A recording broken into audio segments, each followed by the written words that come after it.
Good evening and welcome to the Business Day. I'm Andrea Chisholm.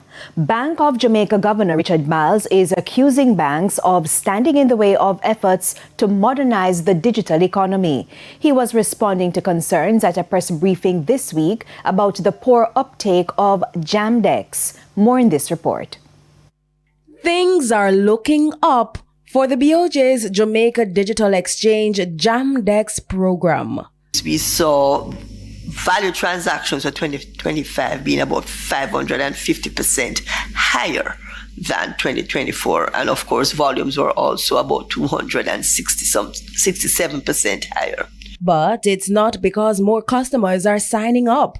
Instead, BOJ officials say it's because of increased activity by persons who are already registered. But there are limitations pertaining to where the digital currency can be used. BOJ Governor Richard Miles contends that deposit-taking institutions are partly to be blamed.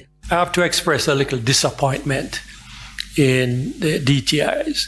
I don't think they fully appreciate how important digitization of payments throughout the economy is to a modern economy and is to the plans that the government as a whole has to make business more efficient.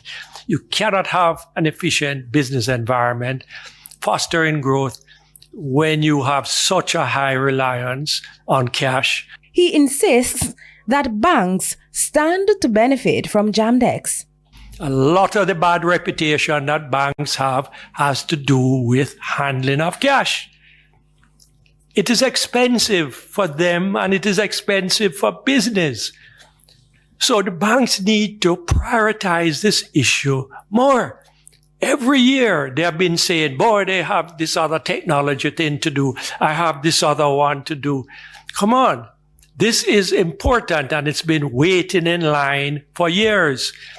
The Bank of Jamaica has been ready, able to do Jamdex throughout the economy for 3 years. It's why the BOJ has been pushing for point-of-sale machines to be converted to take the Jamdex code. We want, whenever any Jamaican goes into a shop, supermarket, that the POS machine that they run their debit card on, credit card on, that machine also takes Jamdex.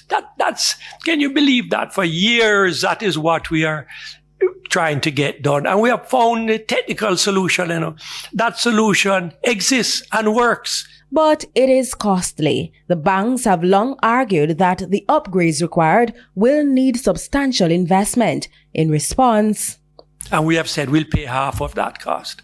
Jamdex was rolled out in 2021. For the Business Day, I'm Sandy Williams.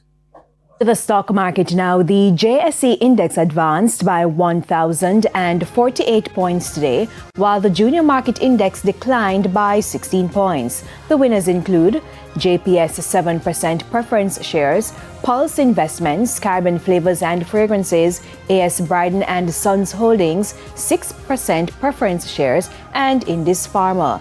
The losers were led by First Rock Real Estate Investment, Access Financial Services, AS Bryden and Sons Holdings, Caribbean Assurance Brokers, and Iron Rock Insurance Company.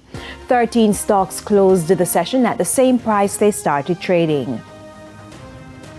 Foreign currency trading ended today with banks and cambios selling the US dollar for an average $157.07. The Canadian dollar is being sold for $115.30. The pound is going for $211, while the euro is selling for an average $183.74. And that's it for the Business Day. I'm Andrea Chisholm. Good evening.